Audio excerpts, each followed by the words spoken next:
Hello everyone, and welcome to the second video of this lecture.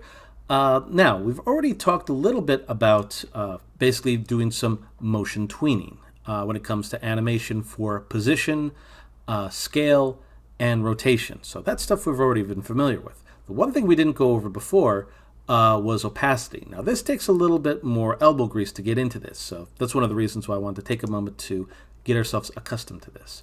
So first off, it's going to be in a similar fashion. We basically have our symbol that we've created over here, and it's all set to go. So it has to be a symbol before going to the step. So once that's done, and basically our object is ready, I'm going to go to the start of my animation and just make sure it's as long as it has to be. So in this case, I'm actually going to make this a little bit longer. I'm going to make my animation about 2 seconds. So here we are. And again, similar to what I've done before, if I need to make this longer, I'm going to use the insert frame. Don't need to insert keyframe or anything like that. Just insert frame will do. And I'm going to go to the make sure the whole layer is selected, by the way, when you do that. Insert. And it looks like I already had a tween in there. Well, that's okay. I'll just redo it again. So insert, create motion tween. And that is something that you can do too. If you ever need to get rid of your animation for that particular part, you could actually go to insert and remove your tween, so to basically fix that up. So that ended up being a very unique opportunity for us. So that's very nice.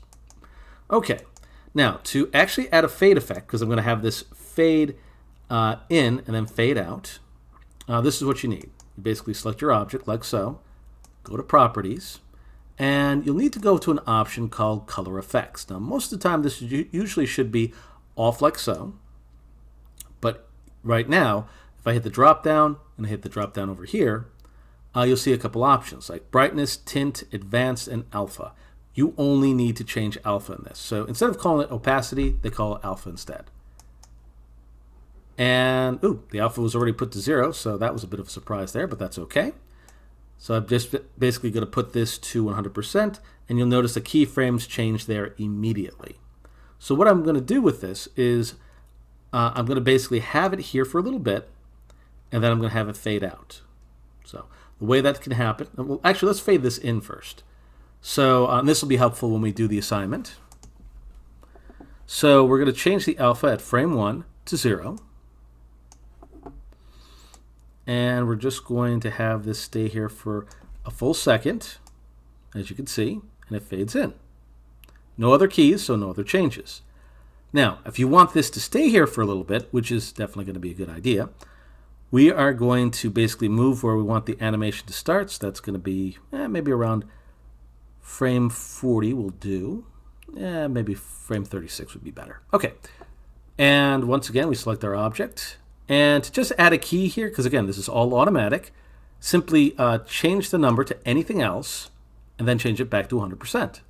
So this way it basically stays visible like this. So it's very similar to what we've done with After Effects before, except we can't just put just the key there by itself, at least in this type of animation. But once we go to the end, select this again, and we're going to change the alpha to 0. Bam. And then it fades out. So that's basically, again, what we can do with this. So that's basically step 1. So I'm going to turn this off for now, because we really don't need that. And instead, we're actually going to go to the next step, which is basically making some text that fades in and fades out, depending on what we need. So for this, what I'd like us to do is we're going to actually make a black background and text to fade in and out. Now, there's a very specific reason why we're going to be doing it this way. If you ever work with other softwares, there's a chance, like if you use the video media encoder and stuff like that, that if you don't put in a solid color in here, this area is going to be transparent, even if we change the background color by going to Modify, Document. Even if I change the color to black, that doesn't mean if we go to other softwares, it's going to be black there as well. So this is just a good precaution to do, just to be on the safe side. So again, I'm going to this layer. I'm just going to, I'll just keep this here for now. But I am going to make layer 2 background, so I'm just going to label it as such. And I'm going to make myself a very simple shape. And it is going to be filled with black. I'm just going to go to this corner up here and just go to the lower corner over here. Not going to hold shift this time because I don't need it to.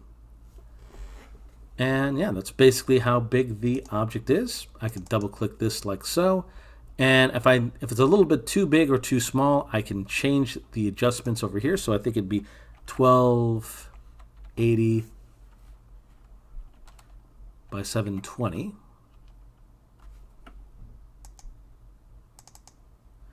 And the cool part about this is you don't even need this to be exact 100%, because what you can do is once you have modified it, convert it to a symbol, and I'm going to call this background, because who knows, you might need this again, so it's good to have this on hand. Well, now I could just delete this, and I can put this back over here. And now that it's kind of centered in the center, when I actually just click and drag it, just with a little finagling, I can put this directly where I need this to be. And of course, I'm going to lock this up because I don't want to touch this again. I just wanted this to be here for the background. Now, I'm going to go to my new layer, easy enough to do, and I'm going to create myself some text. So this part that I'm doing here, creating the black background, this is actually part of your homework. So if you haven't done so, you'll definitely want to do that now. And actually, before I even put this in, I'm going to make sure that my background is big enough, or should I say my timeline is big enough for my purposes. So yeah, so this is going to be a 5-second bump. So I definitely want to make sure that my timeline is big enough for this.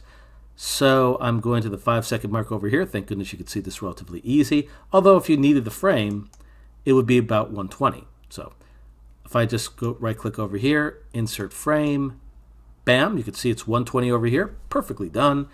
And when I'm ready to put my next frame, that's going to come up like so. So I'm just going to delete what's there for now. And of course, worst case scenario, I could just always just add more frames that way as well. So, okay, so my background's ready. This is ready. Let's actually put in our text.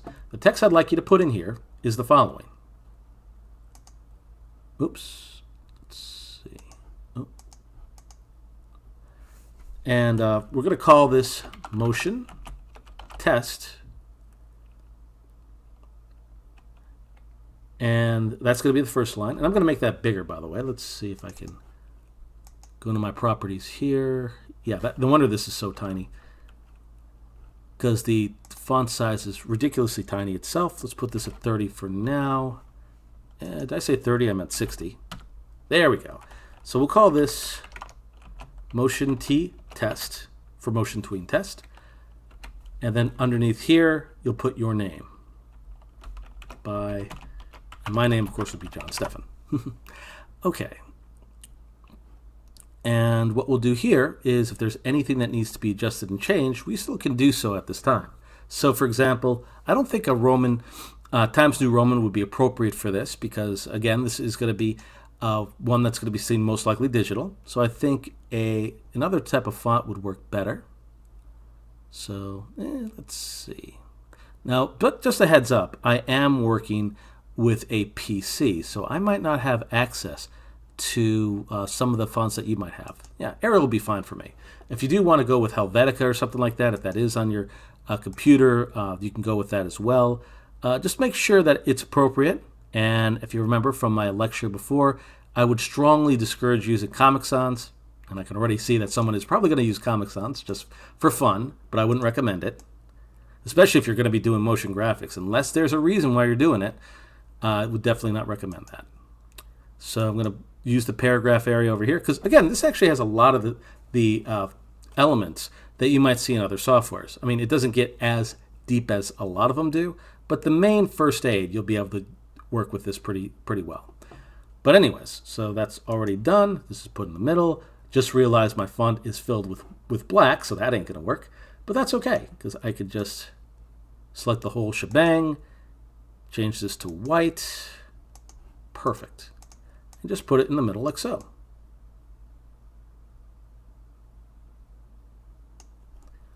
Very cool. So that's basically what you could do in these cases, should you need to do that. So if you have to as well, if you go to View and Rulers, you could even work with this a little bit to make sure that you're a little bit better in the middle section here. Yeah, there we are. So this should work well for our purposes. Okay, and also don't forget that you need to make sure that you have inserted the frame to make sure that this is long enough. So this is going to be a 5-second showing. So my best bet in here, if I basically wanted this to fade in and fade out like we did previously. Oh, and by the way, let's see. Just to be on the safe side, I'm selecting this right now. Again, I'm going to, go to Modify. I'm going to convert this to a symbol. And I'm going to call this text, or intro text. Now you're not going to see anything over here for now, but that can always be changed later. But now that I have that, I can do all my tweening that I need to do. So let's actually get started with that. Okay, so first and foremost, with this selected, you're going to go to Color Effects. Now this can be found on the Properties again, in case you need to see that. I'm going to choose Alpha. It's put to 0 by default. That's a little unfortunate, but that's okay. So frame 1, that's basically put to 100%. That's already keyed and everything. Second one, which is frame 24, is going to be our next key. So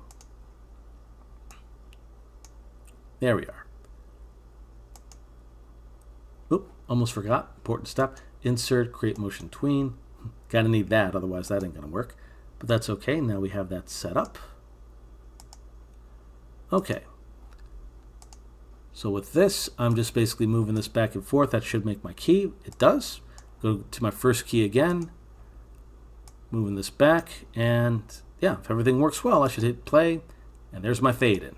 And I basically wanted to keep it there for about a good 3 seconds. So around second 4, which is going to be frame 96. Because again, we're working on 24s. Selecting this again. Again, just move the percentage.